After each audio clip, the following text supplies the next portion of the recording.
right now, another person taking part in the seminar is on the sofa. Tom Thirlwall, welcome to the show. Thank you very much. Good to have very you with pleased to us. be here. Yeah, good to have you, because you've dived in. Thanks for coming straight across. No problem. Your company is Big Balls Films. That's correct. And you're part of a set, I've got to read this because it's a long title. You're part of a panel discussion later on, redefining content's route to market and where next, looking at what early YouTube channel adopters and where YouTube channel adopters will take content. That's correct. Discuss. No, don't discuss. Tell me about Big Balls first of all and what you're up to. So Big Balls as a business started as a commercials production company, making YouTube videos, action sports films, commercials, and we very quickly segued into distributing our own content, creating our own properties, and using the internet as our means of distribution. So way back in 2007, we created and produced a show called Cape Modern, which was a big sort of internet sensation, 67 million views across Bebo. And from that moment on, it sort of programmed our sort of destiny from that moment forward, really, which is we became the go-to guys for creating content and building audiences using digital platforms. So what sent you on that route in the first place? Well, I think that looking back into the kind of days of commercial production in 2006, 2007, music video budgets had gone from 200,000 to 2,000. And the world was being disrupted. It was being disrupted by technology, different platforms, camera tech and pricing was coming down and becoming affordable and ubiquitous. And as a business, we decided to kind of embrace this sort of changing landscape and felt that if we ploughed our furrow, I suppose, in this world and started creating content and shows and entertainment properties that lived in these spaces, then we had an opportunity to build global audiences around them rather than wait for our next music video commission or waiting in the queue to try and get a TV show off the ground. So we kind of took destiny into our own hands and kind of seized the moment, and that was back in 2007. And here we are in 2014, and we're still kind of preaching from that kind of altar of get out there, make content, distribute content, build your own audiences, because it's all there to be done. So there's going to be, I would think, plenty of people here at the show, plenty of people watch at home who are attempting to do that, doing just that. What's the big piece of advice? What's the starting point for that? I know there's going to be loads, you're going to talk about them in the seminar, but you can give us a few. The starting point has to be the audience, and understanding the audience, how that audience connects and shares, and why that audience should even be interested in the content that you're creating. If you understand that audience and continue to understand them and listen to them and iterate, then you've got every chance that you can then start to grow communities and audiences around the content that you're making. Historically, a TV production company hasn't had to worry about the audience because that's been the broadcaster's problem. Or if you're a commercial production company, it's the media agency's problem about where the ad or the piece of content sits. We have always made it our problem to understand the audience, because that's, as a company, what we've set out to do. So right at the heart of everything you do, as a producer, think about the audience, and that is the best possible starting point that I can think of. So I think a lot of people with production companies out there are now starting to think, right, you've got the video, you've got the products, as it were, and then the delivery. Did you, when you set up Big Balls, did you learn the whole thing of YouTube, or was it, so you learn that yourself, that becomes another skill of yours, or is it bringing that in from the outside, bringing someone in? Well, first and foremost, we were filmmakers and storytellers. So with these new emergent platforms, we knew we had to learn them. And so in the early days of Cape Modern, for example, we were shooting and editing during the day, and then at night doing what has become known as community management and kind of blogger outreach, and working out how you got audiences from Facebook and MySpace back over to Bebo, and so this was the early days of I suppose what's gone on to be described as audience development. So when we had the opportunity to work on YouTube, we just brought exactly the same principles over. How does the platform work from a technical perspective? Where do the communities live and exist on YouTube? how do they live and exist? How do they share content? What is the content that is catching people's attention, making people want to share, making people want to talk about it?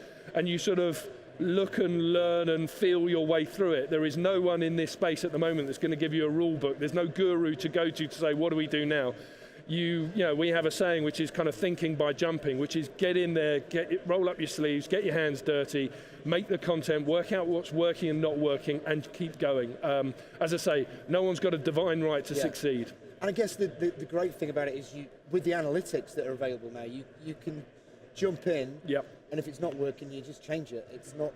Exactly, and that is, that's the thing. There is kind of no holy cows. You are face to face with your audience every single day that you're putting content out there, and there is reams of data that you can use, and they're both on a qualitative and quantitative perspective.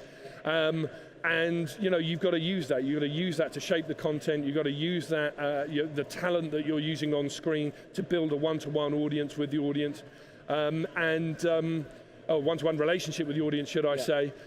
So all of the kind of tools and the feedback is there. So jump in and don't be scared is the other top tip.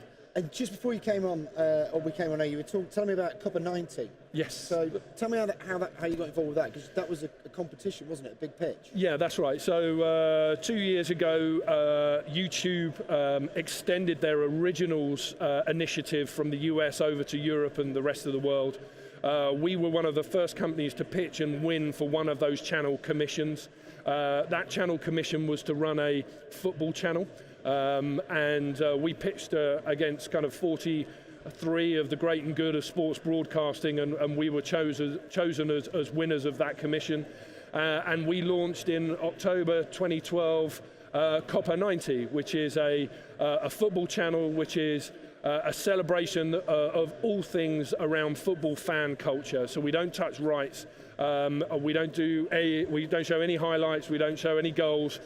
We are all about fans and fan culture and how you connect to fan culture. So we've created a number of digital native series that I suppose celebrate fan culture, and it's aimed fairly and squarely at a kind of 16 to 24-year-old football fan around the world. So we're not too partisan about clubs. We kind of celebrate the circus that is football and what it is to be a football fan anywhere in the world. And you're a football fan yourself? Yes, I am. Is that how it came about it?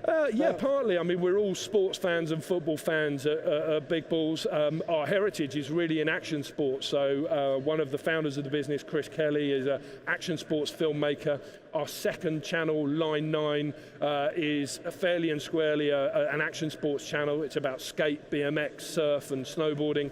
But that was our second channel, because our first channel, we were given this huge opportunity to be commissioned by YouTube to create a football channel. So we jumped into that first, and are now leveraging all that we've learned and all our experience on Copper 90 to launch a series of, well, a network really, of quality sports channels aimed fairly and squarely at the 19-year-old kind of sports fan that feels underserved by traditional media. In fact, they feel that traditional media like Match of the Day is their parents' media.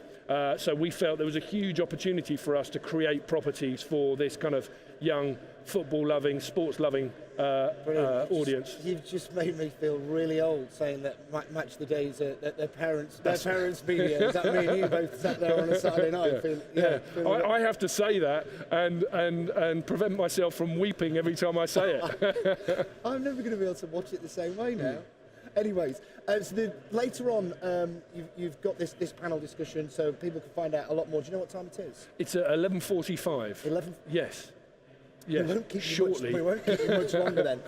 Just to finish off, people that are wanting to get into this, I know you say, you mentioned to me before we came on air, people are looking towards the States still a lot. You feel that they're still way ahead as far as... Well, having spent quite a bit of time in the States, I would say that the US, particularly businesses in California in this industry, are 2 or 3 years at least ahead of us over here.